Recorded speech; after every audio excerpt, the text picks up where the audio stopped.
या ब्लॉगची सगळे तुम्ही आतुरतेने वाट बघत होता. हो, आज तोच ब्लॉग आणलाय. आज आलो आहोत आपण माऊलींच्या पवित्र देहू नगरीत.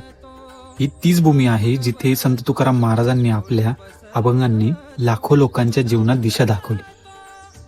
देहू म्हणजे फक्त एक गाव नाही, तर देहू म्हणजे श्रद्धा, देहू म्हणजे विठ्ठला नामाचा गजर आणि देहू म्हणजे माऊलींचे घर.